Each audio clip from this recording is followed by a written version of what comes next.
Hey guys, Dozer here bringing you a new video today. Wanted to talk a bit about all the cards that are available to light illusionists as we get ready for the release of Dusk Till Dawn coming out in just a couple months. I know that I'm super excited about the new Prism and Vin set heroes that have already been announced, and I can't wait to see what else LSS has in store for us. In the meantime, a lot of people are getting into the game and are interested to learn about Prism. So for anybody who's an old Prism fan or is a new Prism fan, this video is for you, because what we're going to do is we're going to talk about all the different cards that you should be thinking about as we approach the new Dusk Till Dawn metagame, and to think about the cards that you might want to be picking up now in anticipation of how they can be useful in the future. So let's get right into it.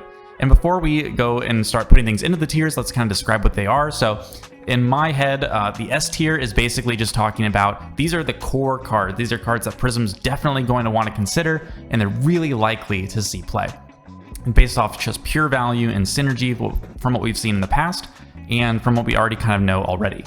A tier is going to be really good cards on their own that are likely to be synergistic for Prism and are likely to be good picks, but they're not necessarily going to be auto-includes. While B tier, and as you go down, it's just going to get less and less likely that we're really going to want to run those cards based on the things we've seen, because there's just lack of synergy, lack of value, things like that. So again, this is all very speculative, but let's, now that we've kind of defined that, let's get into it. So right off the bat, we're going to start with Arcane Rising here, and there's a couple cards that are going to be interesting. So Arcanite Skullcap is a piece of equipment that blocks for 2.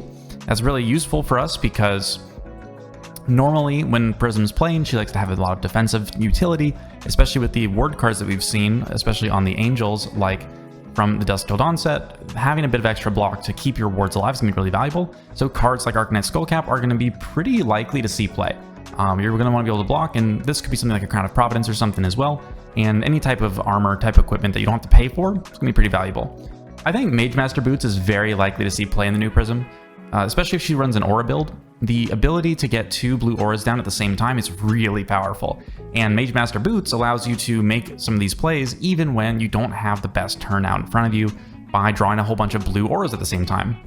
Being able to have that on-demand ability to play them out is so powerful, and it can also synergize with Luminaris and stuff too, because if you pitch that yellow, you can get everything go again, get some value out of your auras that turn, and then finish off with the blue aura at the end. So we're not necessarily going to get a new Luminaris, but I do think it is a really good card, and as a common, it's definitely worth having one in your back pocket to see if you're going to be playing with auras again. So in the meantime, we're also going to be looking at Nullrune Glove. This is probably going to see play in Prism. I think that Prism loves having, again, defensive utility, and though we have Arcane Barrier in class now on Silent Stilettos and Crown of Reflection, we're still kind of missing a Illusionist hand or chest piece that has Arcane Barrier, so having Nullrune Gloves will just give you that extra little bit of Arcane Barrier to help, fend off rune chance, wizard damage, all that sort of thing. So I do think that Nullrune Glove is going to be pretty good to get, but again, since we have a headpiece and a boot that are really good for Arcane Barrier, and our chest piece is normally something like a tunic or a vestige or maybe even a celestial kimono, like we'll see later,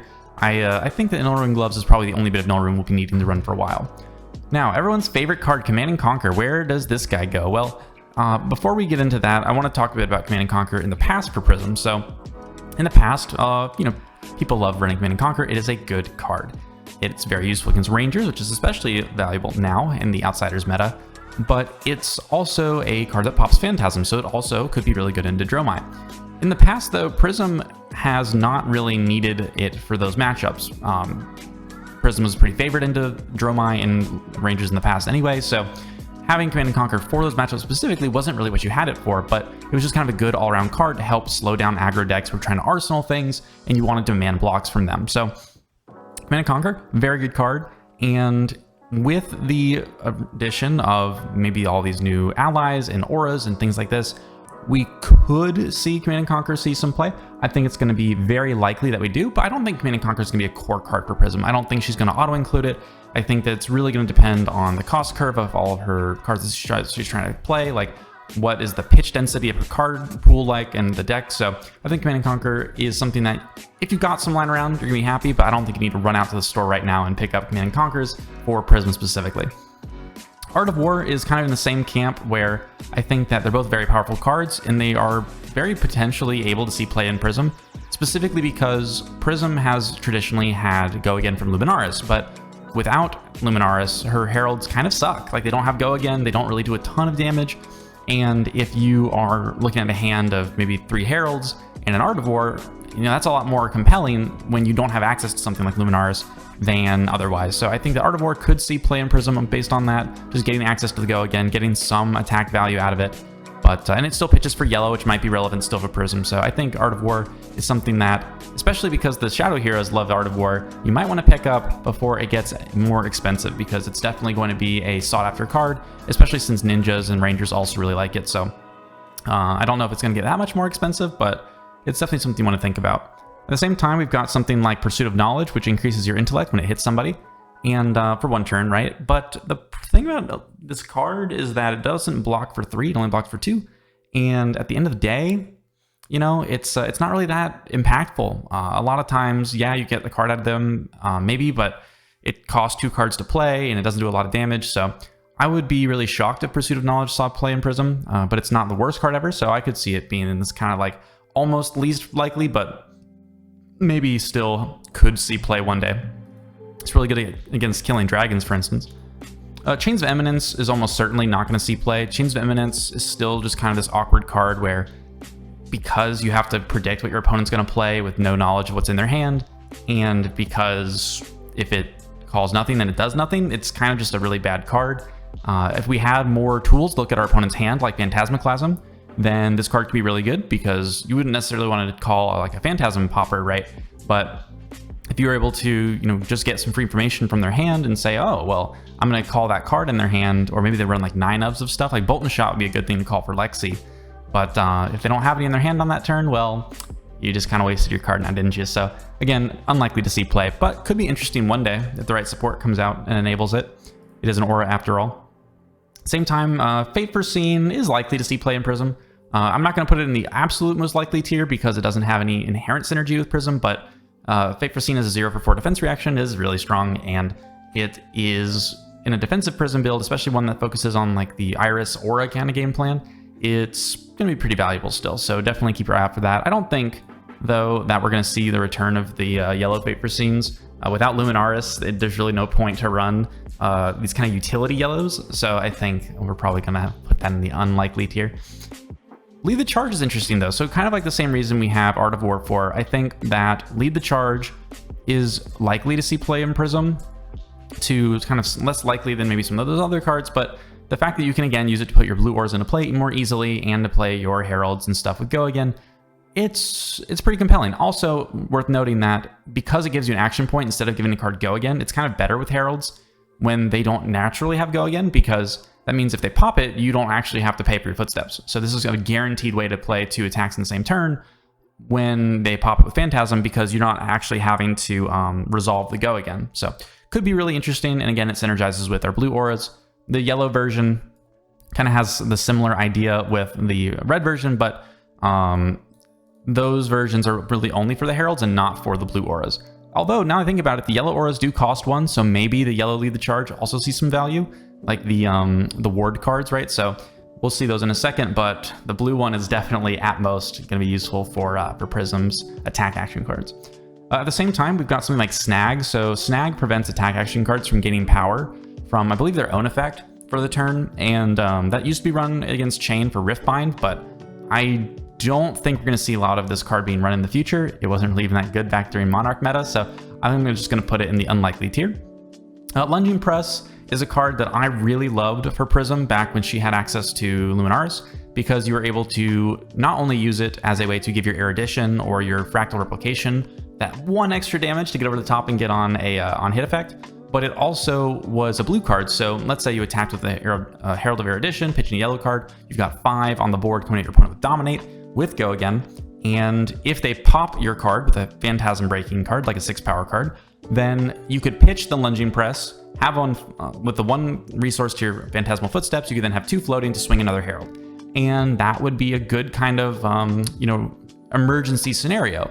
But the problem was that we got rid of Luminaris. We lost it to the LL world, Living Legend world, so it's going to be very unlikely that Lunging Press is going to be particularly valuable. Now that we don't just have free Go again anymore, we're going to have to work for stuff more, so I don't think that 1 extra little breakpoint is going to matter that much, but if we do have Go again, it could see play. especially in a fringe way, because again, it does really have some good synergy, so it fully depends on those Erudition and Fractal play lines. Otherwise, we're just going to put it probably at the top of this C tier here. It's possible to see play, but pretty unlikely. Springboard Somersault, no. This is a 2-block defense react from hand or a 4-block defense react from arsenal as a yellow.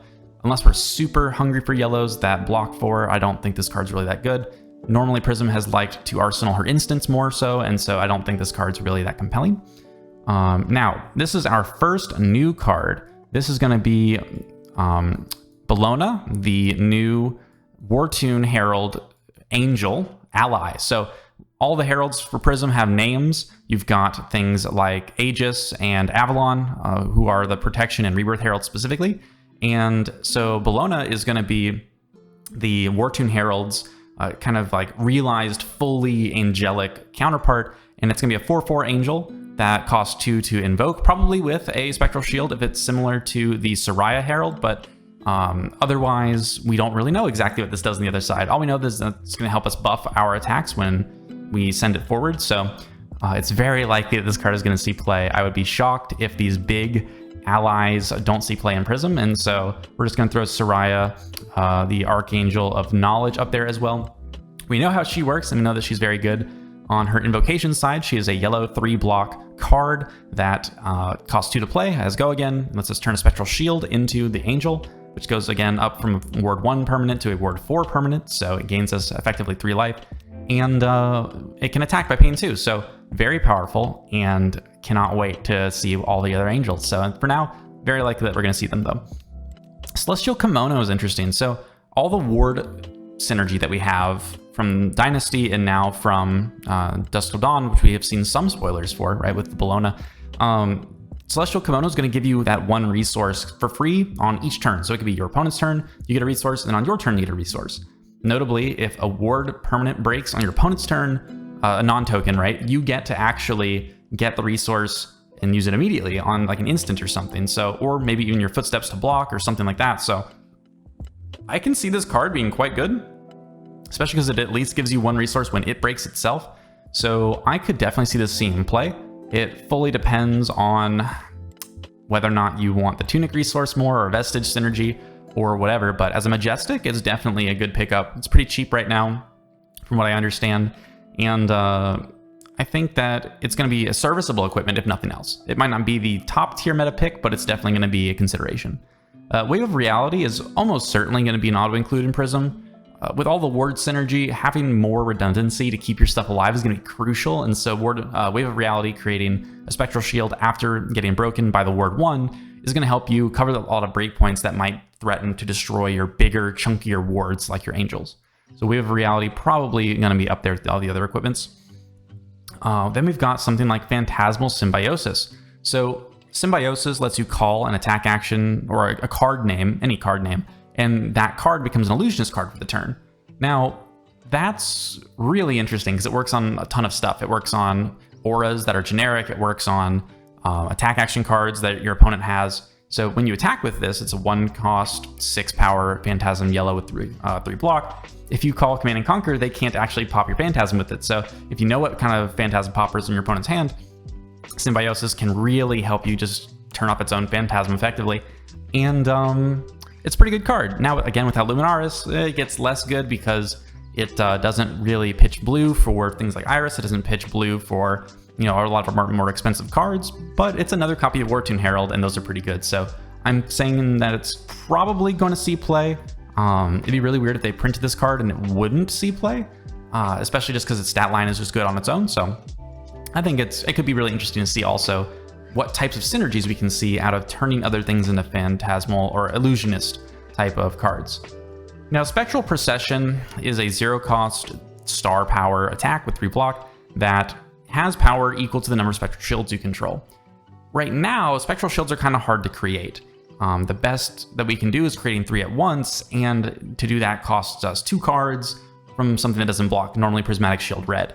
Now, we also have the Blessing of Spirits, which we're going to talk about in a second, but because it's so hard to get Spectral Shields out there, and because being even able to attack with this card would imply that, okay, maybe this Spectral Procession's an arsenal, we block with our whole hand, we keep all of our Spectral Shields alive, and then we attack for 4 or 6 or something. again with Phantasm. It might be good then, but I would definitely bet that this card is going to be pretty clunky to use unless we really get some better ways to make Spectral Shield. So I'm going to go ahead and say that Spectral Procession is likely to see play. Not super likely. I don't think it's necessarily inherently super strong on its own merits, but I think that as a payoff card for the new Illusionist type of card pool, I think it could be very promising.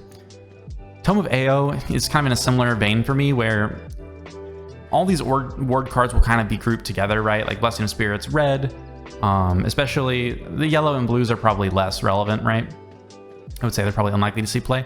But the thing is that these ward cards will kind of die together or live together, and they'll all be about having a critical mass of enough ward effects to be worth the blocking and the payoff and the kind of the rhythm of the game, right? So like if Celestial Kimono gives you a resource and at the start of your turn Tome of Ao pops and then you draw a Blessing of Spirits, well, now you can play that Blessing of Spirits for just that one resource that you already created off your kimono. So I could definitely see these cards working out with the right support and enough blocking power and maybe a defensive hero ability, but it remains to be seen at this point.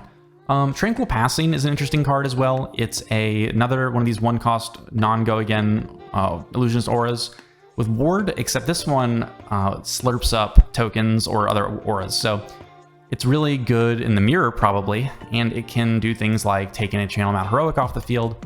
But since it's an action and not an instant, it doesn't really have a ton of use cases in my head because, at least for now, there's not a ton of targets that are really relevant as far as auras are concerned.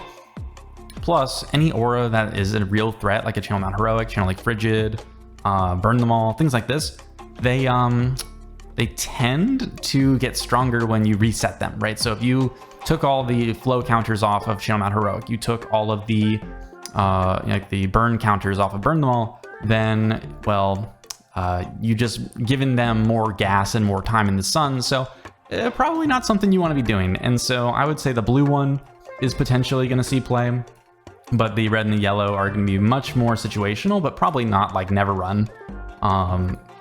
They're just probably a lot harder to use. Spectral Prowler is going to be a attack action card that might see play for Prism. Again, if it's probably as likely to see play as Spectral Procession, but the yellow and blue are probably unlikely to see play except for block value and pitch value. But, you know, I could see a world where they see play. Spectral Rider is going to have Overpower when you have a Spectral Shield and attack for some good damage. 8 as a red is not terrible, but again, because keeping Spectral Shields alive while attacking is kind of difficult, except for like the blue 3 block, I would say that the others are probably unlikely to see play. Then you've got things like Water Glow Lanterns. The red and the yellow are just kind of really bad cards. The blue is potentially going to see play because making one Spectral Shield off of one card with Go Again by revealing a blue in your deck could be really good in the late game when you're trying to swing things with Iris. But because it's a 2 block, it's not amazing, so I could definitely see this card seeing play, but again, it would be kind of more of a glue piece rather than like a main attraction. Crown of Dominion, I don't think is going to see very much play in Prism. It's not like a never run type of card, but I don't really expect it to see any play. Getting access to a gold token by giving up block is probably not where we want to be, so I would bet that we're not going to see Royal Prism.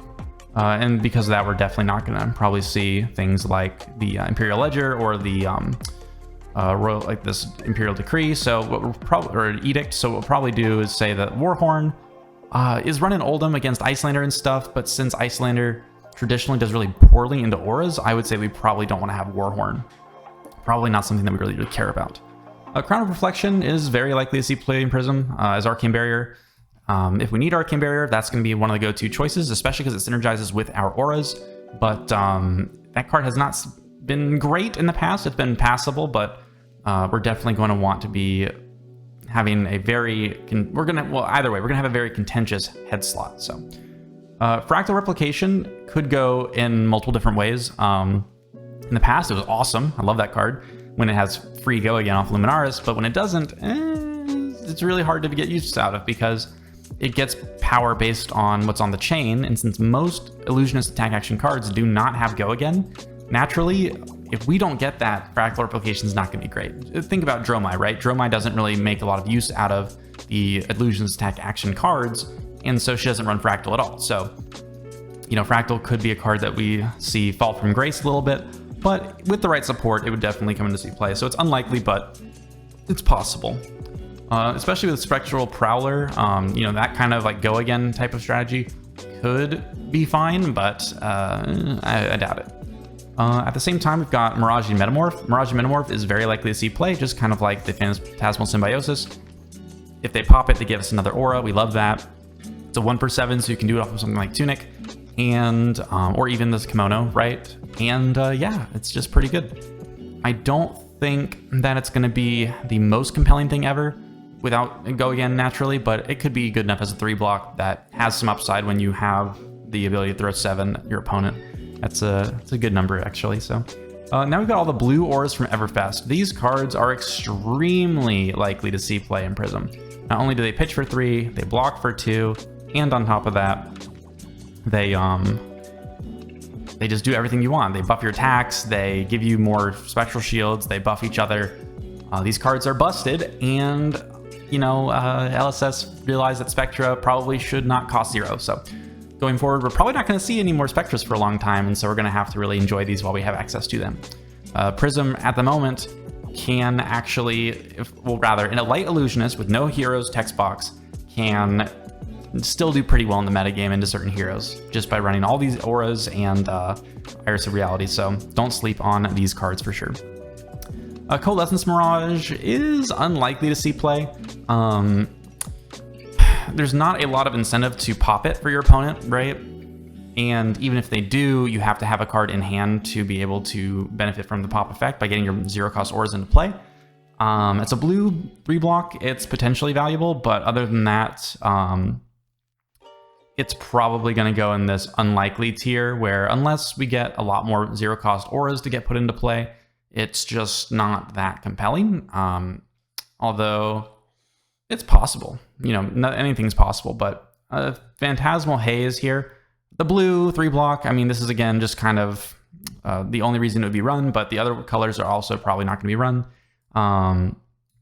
It makes 1 Spectral Shield if they pop it, which could be useful, but because it has no on-hit effects, if you are playing defensively and your opponent has a lot of HP to work with and you're just throwing 1 attack, they're probably not going to care, and they're just going to keep their hand and throw everything at you anyway to try and break your Spectral Shield. So Phantasmal Haze is probably still not going to see a lot of play. Build Intentions, I'm just going to go ahead here and say this probably is not going to see play. The fact that it gives you 1 extra power than a Come to Fight while having 1 fewer block, and it gives Phantasm, it's not a really good offensive option to really go all in on the Phantasm idea.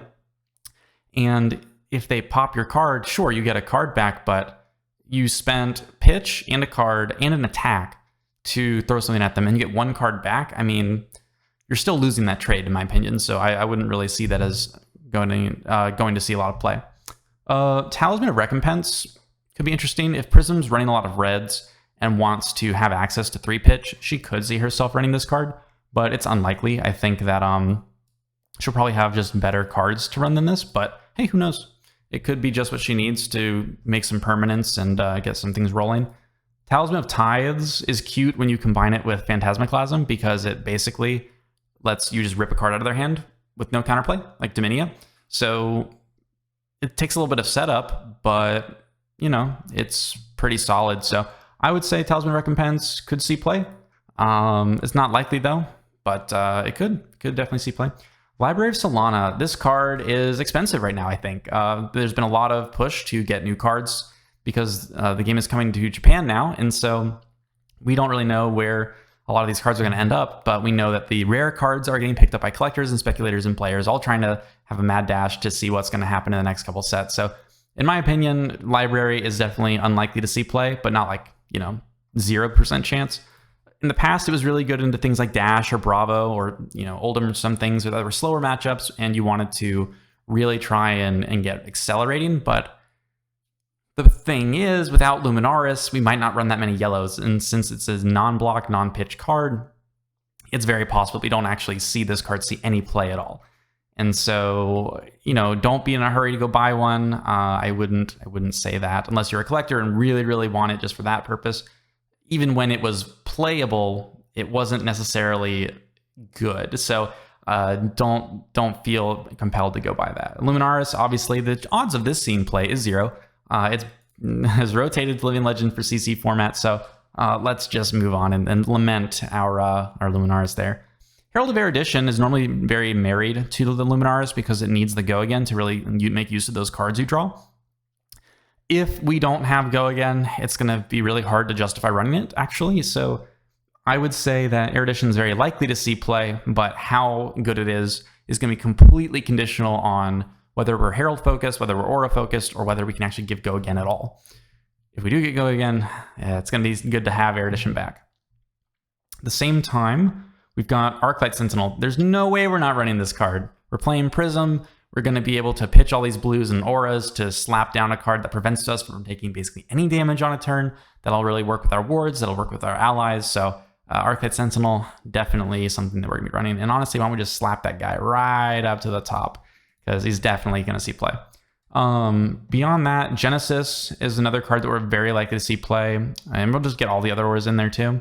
So, Spectra, really powerful mechanic, especially when you multiply them together and you just keep combining this bigger and bigger critical mass of turn-ending effects. And so, yeah, I think these cards are really strong, and they're definitely going to see play, no matter what type of world we live in. Although, if we need a lot of block, we might not run as many. We might not run the full count of every single aura, but we might still have them in our back of our minds, and they're really likely to see play.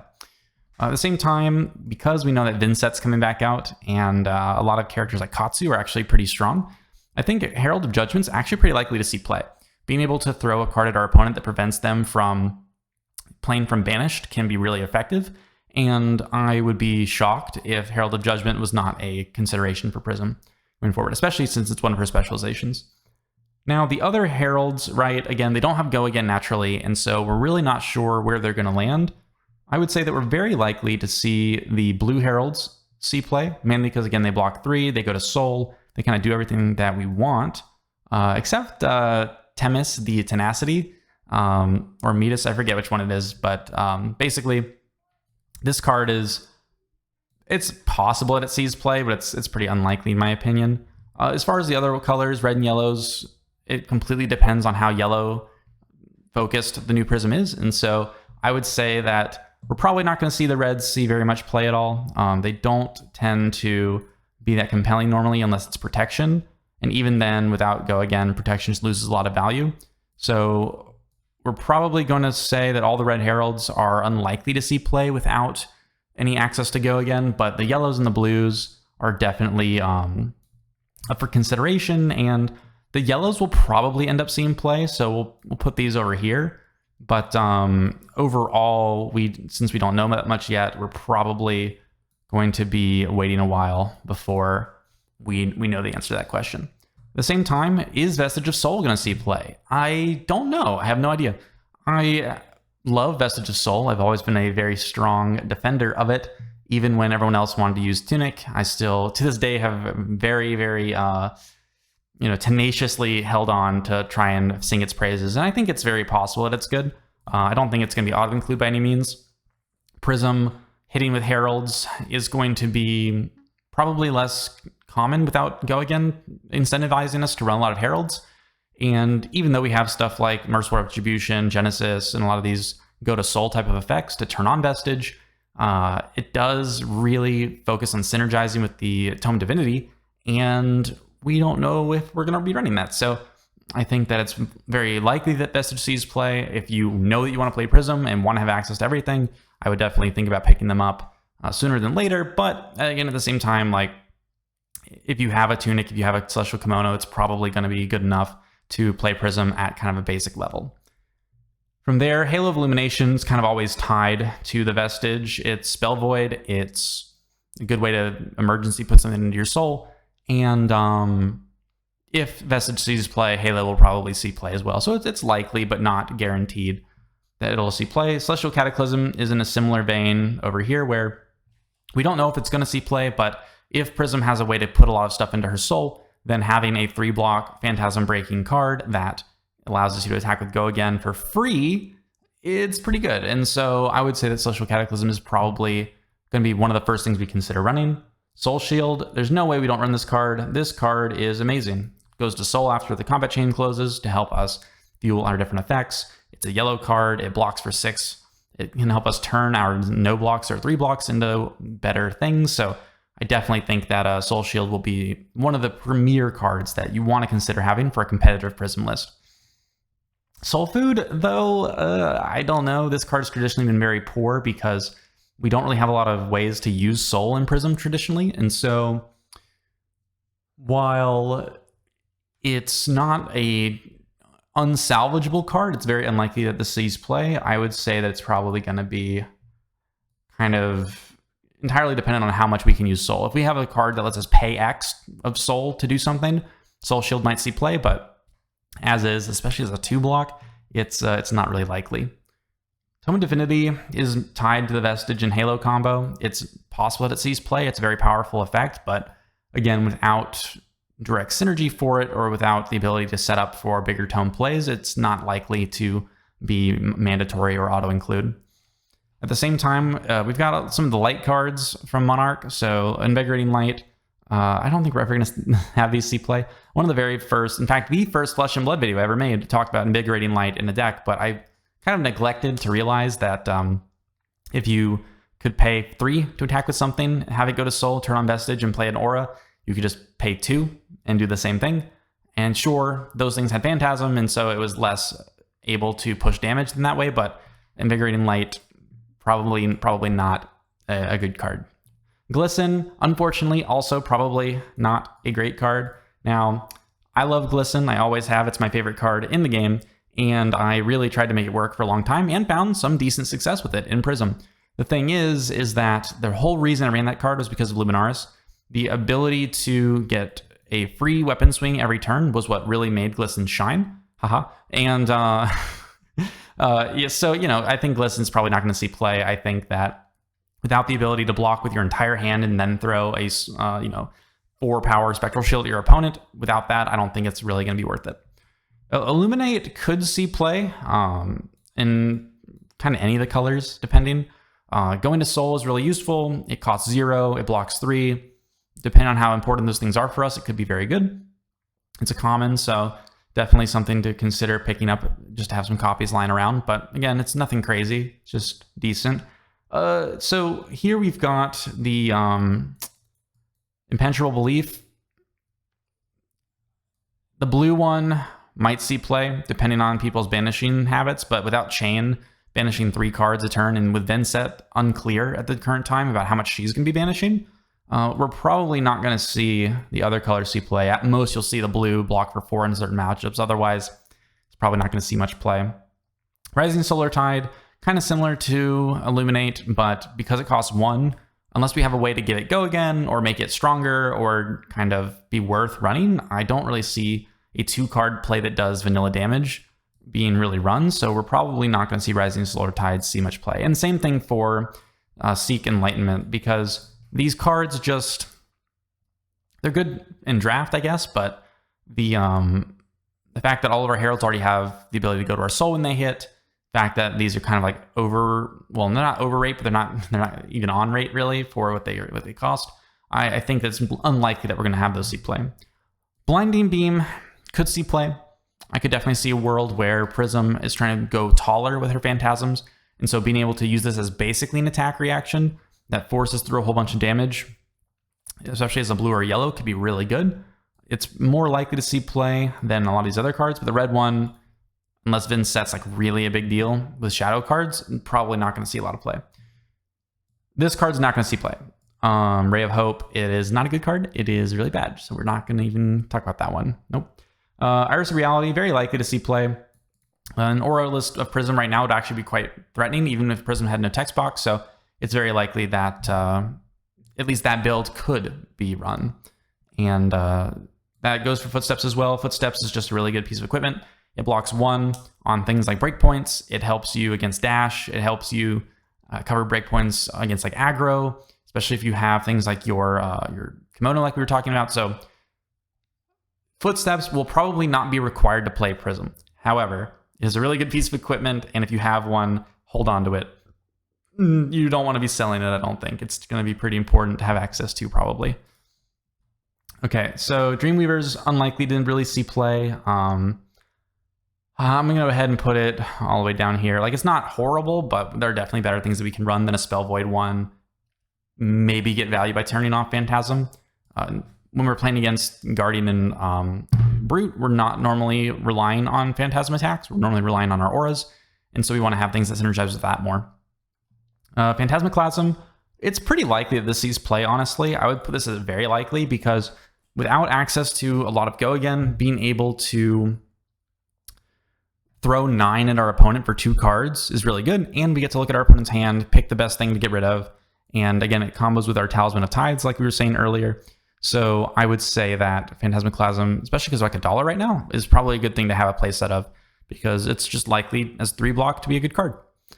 Beyond that, we've got Prismatic Shield. Prismatic Shield red is likely to see play. The yellows and blues, not so much, but I would say it would kind of go like blue is never going to see play, yellow could see play, and red is likely, just because if we really care about ward, getting more wards out is going to be pretty valuable. And it can also help us cover breakpoints, a whole bunch of things. So it was a good card in the past, probably going to still be a good card in the future. Phantasmify is unlikely to see play. The red is more likely to see play than the yellow or the blue. The problem with these cards is just that they're basically just on rate damage when you factor in the Phantasm. And so, sure, 1 for 5 buff is pretty good, but if your opponent blocks your attack action card, this buff, and your pitch with 1 card, you just traded -2 cards and did 0 damage. So, not great. At the same time, Enigma Chimera is a good vanilla type of attack. The blue is probably going to see play over anything. And again, without Go Again, we're unlikely to see the other bigger colors see play. But as it is, it's a decent card. 2 for 6, kills basically any dragon as a blue, so, you know, not terrible. Spears of Surreality, it's hard to say. As a blue 3 block, again, it kind of fits in that same spot as a lot of these other guys. And as a red card, it could see play, you know, by being able to push a bit of damage, but Spears of Surreality, not the most compelling card in the world, and so I think we're unlikely to have that see play. Ironhide Gauntlet, though, is probably going to see play. In more defensive Prism lists, it was always run kind of in the past, alongside the Null Rune Gloves, and so unless we're really trying to get some value out of things like the Vambrace, just kind of in all matchups, then having this ability to have some pitch outlet to block some extra stuff is probably going to be one of Prism's better choices for the hand slot. At the same time, we've got a bunch of Monarch generics. Exude Confidence is pretty much unlikely to see play. I don't really see Prism getting a lot of value out of that card. At the same time, the Nourishing Emptiness, probably not going to see a lot of play. We have a lot of attack action cards in the graveyard, so we're not going to get that inherent synergy like a Dorinthia or a Kano would. But at the same time, who knows? You know, we might be super aura focused and have no other attack actions in the deck, so be on the lookout for that potentially, but I think it's unlikely. Captain's Call, unlikely to see play. Again, getting Go Again onto stuff like our Heralds could be useful, but I'm unconvinced that it'll see a lot of play. Although it's not super unlikely, like a lot of these other cards, because you can buff, right, or give Go Again depending on hand size, so it's not terrible, but it's also probably not great. Vambrace of Determination, I would say, is likely to see play in Prism. Being able to have, you know, a pay 1 to block 1 effect as a last resort, while also being able to get through damage reduction itself, being able to get through wards themselves is going to be pretty useful. And I think that Vambrace obviously fits that bill. And yeah, I think that's pretty much all I have to say about Vambrace. We haven't really gotten to see it used yet very much. And honestly, with Luminaris, it's quite good because you can throw a yellow into pitch without, you know, even doing anything, and you can get Go Again on all of your stuff. But since we don't really have another Luminaris coming down the pike necessarily, it's unlikely that the Vambrace is really what we're going to be running 100% of the time, but it's possible. Like, it's totally possible. Seeker's Mitts, I don't know why this is in here. I don't think this is a card that Prism really would ever want to run. I know Dromai's run it for the Ash generation, but since we don't really care about that, I would be really shocked if we wanted any Seeker's equipment, because we don't really care about opting, and we don't really want to be paying for that damage reduction effect. Yeah, I don't think so. Amnesia could see play as a Phantasm Breaker. It's good against Ninja, right? And it's not the worst card in the world, but it's not something I would be jumping for. Down and Dirty, though, is probably pretty likely to see play. Dromai, with all of her Ash Wings, might be really difficult for us to block, and so having the ability to stop her from going super wide by ending her whole turn with a card from Arsenal even, is probably really good. And I'd be surprised if Down and Dirty didn't see some experimentation. Now, Give and Take, also probably not that great compared to a lot of other cards, because Prism's not really likely to buff this card very much, like Briar with Mount Heroic would. And since people aren't really going to be incentivized to block it, you're not going to get much value from it. So I think even though it's a 3-block, it's pretty unlikely to see play for Prism specifically. Burdens of the Past, unlikely to see play. It's a 0-block 3. Well, it's a 0-cost block 3 blue that turns off D-reacts, but since we're going to be probably the defensive deck, I don't think we really care about this effect, and I couldn't really see it helping us in an Aura game plan anyway, so throw that down here. Humble is actually quite likely to see play in Prism. I would put it kind of in the same tier as some of these cards, because Humble pops Phantasm, it turns off hero abilities, and being able to prevent maybe a Bravo from dominating, being able to prevent Dromai from making Ash or getting Go again, or Lexi from flipping cards, could be just the amount of disruption that Prism needs to be able to do some stuff to her opponent. So Humble could see play, and it's a common or rare from Outsiders, so definitely make sure you have your 3 copies of that lying around in case we need them. Brush Off, though, I think this is unlikely to see play, because you could just block 3, right? And so I don't see Brush Off seeing play in Prism. It just, unless a very specific interaction comes out that makes us want to run this card, I think you'd be much better served just having a D-react that blocks 3, and that's yellow at that point. You've also got Peace of Mind, or Presence of Mind, I forget what the name of it exactly is, but basically you pay 2 resources, or 1 resource, either way, 2 resources, I think, and you block 4, and you get a Ponder token.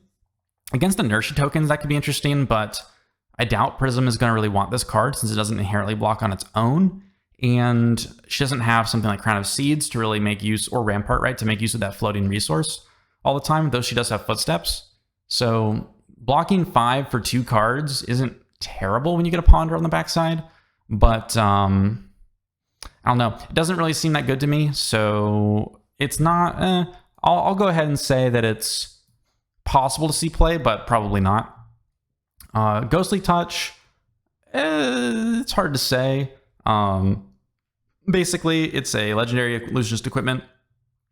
Dromai really needs this card for her dragons, but since Prism's allies don't have Phantasm, it's unlikely that the Ghostly Touch is really going to be that necessary for Prism. So while we might want to use it against Guardian to try and build up some stuff over time, we should just kind of automatically beat decks like that with our Aura game plan. So I would be pretty surprised if the Ghostly Touch actually ends up seeing a lot of play, but hey, it's an illusionist piece, so if you've got one, probably want to hold on to it for now and see what happens. Silent Stilettos, probably likely to see play. There's no better foot equipment for Prism when it's regards to Arcane Barrier. So if we need a lot of Arcane Barrier, you're probably going to run Stilettos. It's definitely something that's going to be up for consideration, at least, along with the other kind of Arcane Barrier type equipments. Frightmare. This card is really weird, right? It costs 3 to play, so a full blue card.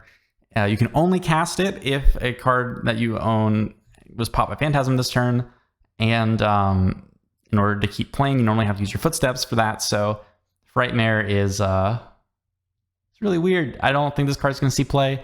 I'd love it if it did. It's a really funny card. Notably, it reveals to pay for the entire alternative cost of your Rouse the Ancients. So if you want to do some like Rouse the Ancients, fractal combinations or something, that could be interesting, but with like Transmogrify, but it's unlikely. I think Frightmare probably is unlikely to see play. It's not 0%. It's not like horrible, but you know, I'm just going to go out on a limb here and say that Frightmare highly unlikely to see play, especially because it doesn't block. Like, what's up with that? Semblance. I doubt this card sees play in Prism. 0 block card that cost a whole blue to play. While that could be really good if we actually end up using Ghostly Touch, the fact that Prism doesn't really have a lot of Phantasm cards and has access to Blinding Beam in the first place, which already kind of does this effect of helping our Phantasms get through for less cost, I think Semblance probably not going to be that impactful. At the same time, Transmogrify buffs the base power of your attack up to 8, 7, or 6. So if you've got a really small card like a Phoenix Flame, you could get a really big buff for 1 resource while giving it Phantasm, making it an Illusionist card. But just like Phantasmify, it doesn't really have a lot of inherent synergy.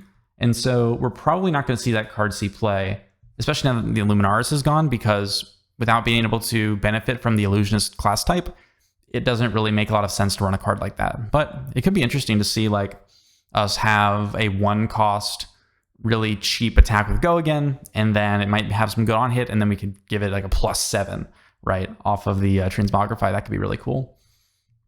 Crown of Providence. This card is very likely to see play in Prism, just like Skullcap. I don't think it's going to be auto-include by any means, but being able to get a card out of your arsenal for CNC, being able to just block 2 on demand is pretty powerful. So if you've got one, hold on to it, but I think this is still pretty expensive, so I wouldn't really be rushing to go get it, especially since Skullcap is probably going to be a either completely strict upgrade or a side grade to Crown of Providence.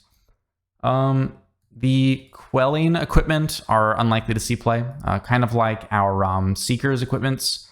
They just don't really do anything for us because we have better ways to spend our pitch.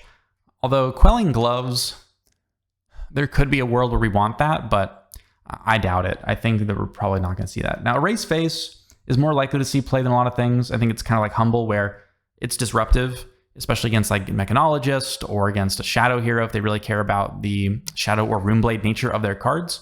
So Erase Face might see a lot of play there, but as a 2-block, right, Phantasm Breaker, like it's got some utility, but it's not something that we're jumping for joy to add to our deck.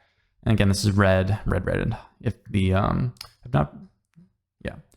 Let's see here. So we've got our That All You Got, Defense React, block 3, on weaker attacks. When the chain closes, I don't think this card's going to see a lot of play in Prism. It used to because of Luminaris, right, and Rosetta Thorn. It was really good about blocking that and getting some value, but I think that the time for that card has passed. I think that card is probably not going to see a lot of play. Fog Down is almost certainly not going to see play, even though it's a 3-block and it turns off Go again on non-attacks, which could be really useful against, you know, Rangers or Runeblades. Prism probably is not going to be able to hold 2 cards in hand to play that card for potential value. She's probably going to want, like, you know, realized actual value, and so I think that's unlikely that the card's going to see play. Findall's Fighting Spirit is kind of like Humble, where the red version and the yellow version will probably be considered for play because it's an efficient card for defensive decks, being able to cover maybe the block from the Findall's Fighting Spirit plus a card blocking on something when you're lower health and then healing you 1 can basically net you a whole bunch of value during a game. It can heal you while you're attacking as well. It pops Phantasm. You know, we are probably going to have a fair number of blues to pay for it, so we might consider running this card. Brothers in Arms, blue. I think this card is very likely to see play in Prism because we have abilities to make use of the floating resource, right? The Footsteps, maybe the armor from like the Iron Hides. We might even have something like a instant ability to play on our opponent's turns, like a Aura, for instance. And so I think that Brothers in Arms blue, very possible to see play. At the same time, we've got Oasis Respite, kind of the same thing where it's a defensive card. We can make use of resources during our opponent's turn, and so being able to block 4 while healing is a good defensive option. We're probably going to see that see play. Now, Tunic is extremely likely to see play. I'm not going to say it's guaranteed, but it's a good card, and if you have one, it's probably going to be able to be usable in Prism at the very least, though it remains to be seen if we're going to have more synergy to actually make use of some of these other chess pieces and not just go for the old faithful. Hope Merchant's Hood, or the Cope Merchant's Hood, as the case may be, unlikely to see play. Same thing with like Heart and Cross Strap, though Goliath Gauntlet could certainly see play if we have a more Herald-focused build come about. Being able to give Dominate to Erudition with Go again is really, really strong, so it's definitely something we could consider. Enlighten Strike. Back when we had Luminaris, this card was not great because we really wanted that yellow card in our pitch to turn on the rest of our turn. And Enlighten Strike always got in the way of that because you needed to pitch or bottom an entire card for that. So with the removal of Luminaris, until we see evidence that we're going to be yellows matter, Prism, I think Enlighten Strike is actually quite likely to see play. It's a very high value card, and it's able to be very flexible, right? You can either come in for 7, come in for 5, secure an arsenal, and it can even come in for 5 go again like a big hand, so it's a decent card for sure. Beyond that, Tome of Findall, we used to run this card in Prism as a yellow to try and play out our instants.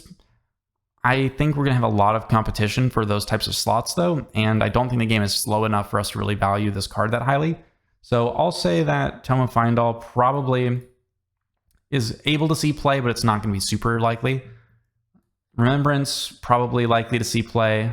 Slower matchups, having more copies of our good cards, like our auras, always good. Energy Potion, I love Energy Potion. I think it's normally very good in Prism, but since we have so many cards that don't have Go Again, I think that Energy Potion is probably going to see less play than in the past. Before, it was kind of free, right? Because you would always have this extra action point without a way to really leverage it. Once we got the blue auras in Everfest, and now we got the blue auras and stuff from the ward auras from Dynasty, it's looking less and less like we're going to have an abundance of action points as Prism, so Energy Potion probably not going to be sticking around, especially since it doesn't block. Time Snap Potion, kind of the same thing, although I feel like it's more likely to see play than Energy Potion. Being able to, like, let's say you're on turn 1 and you have a blue aura in hand and a Time Snap Potion. Well, if you play the Time Snap Potion and Arsenal the blue aura, you can just play that later, and your opponent doesn't really have a chance to destroy it. So I like to think about Time Snap Potion as your, 5th blue aura suite, where it costs you that 1 action point, but your opponent can't actually kill it. So it can help you set up these bigger turns. We get multiple Spectres down at the same time, and I think it's possible it sees play based on that. Beyond that, though, we've almost gotten to the end. Now we're on the WTR commons. Sigil of Solace is possible to see play. Healing 3 in a defensive deck is really good, but it doesn't block. We don't really get the same value that Dromai does out of turning on Go Again with it, so unlikely to see that kind of breach containment there. Raging Onslaught, we've got better cards than this for Phantasm Breakers now, especially in Findall's Fighting Spirit, so these are probably never going to see play again, despite blocking 3. We've got Pummels. Pummel used to see play in Prism back when she was Herald focused. Now I don't think it's likely because, again, we're probably going to be aura focused, but I could see the blue and yellow Pummels seeing play again. Red Pummel, pretty unlikely. It's pretty risky to try and throw an attack at your opponent with Phantasm and then try and attack react it, so we might see the Pummels make a comeback depending on how tall Prism we are, but otherwise not really loving it. Rain Razor's probably not going to see play. We don't seem to have a lot of low-cost cards, and again, putting attack reactions onto cards with Phantasm just seems like a bad idea. Unmovable, very likely to see play, actually. Prism likes to be defensive, and depending on the pitch colors, you might run the yellows, but being able to use Unmovable to cover Guardian attacks and really, or, Dorinthia's Sword Swings, Azalea Arrows, being able to keep your wards alive is going to be really important, and so it's very likely that we see Unmovable see play. And then Sink Below, again, this card's very likely to see play in Prism. It fixes your hands to get no blocks out of there. It can help you cover up your wards. It can help you, slow down aggro. Sink Below is probably very important. I used to love running the yellows back in Luminaris because it would have that double utility, but now it's probably not worth running. I would say that it's not like the least likely thing to see play, but again, it's just kind of fallen from grace in that way. Beyond that, we've just got Nimbilism. I don't think this card's going to see play in Prism. We don't really have a lot of value in it.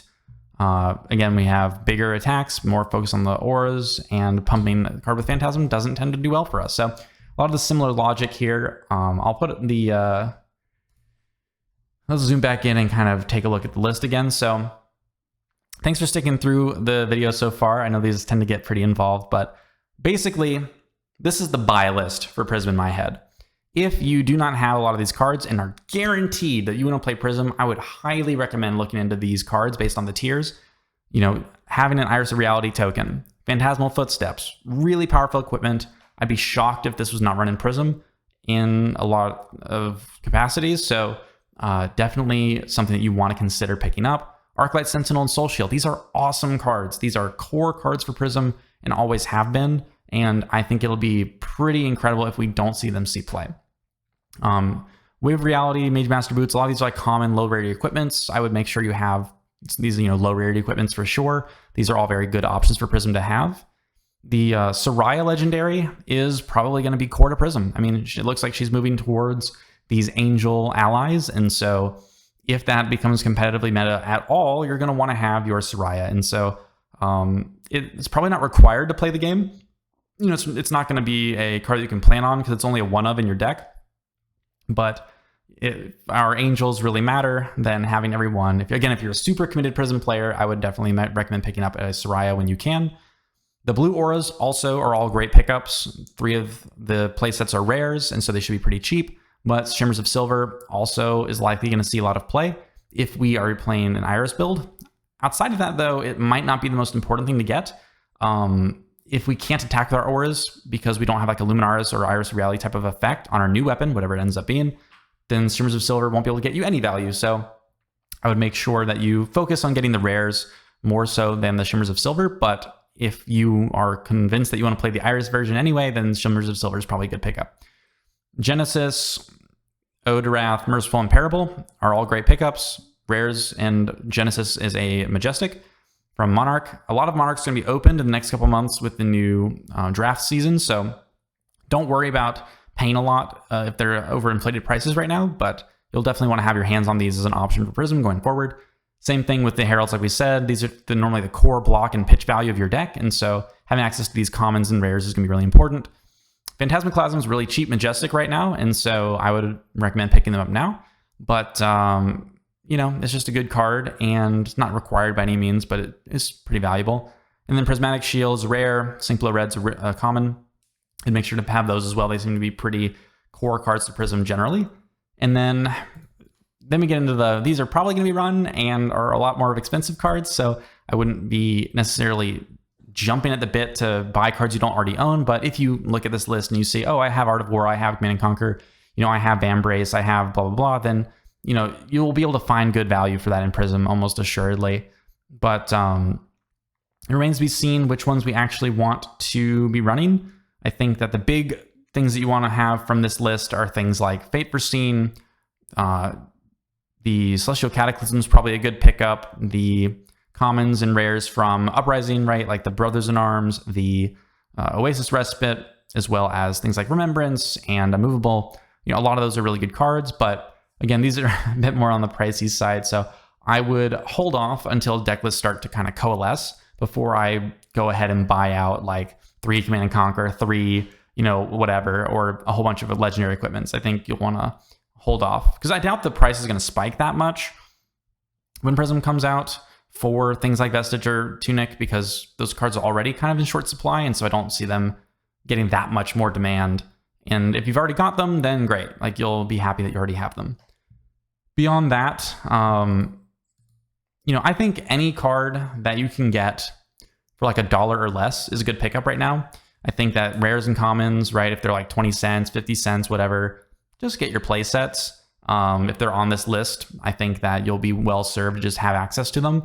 And then if it's like a Majestic that's like $1 or so, I'd probably get a play set as well if it's in the first couple lists of this tier list.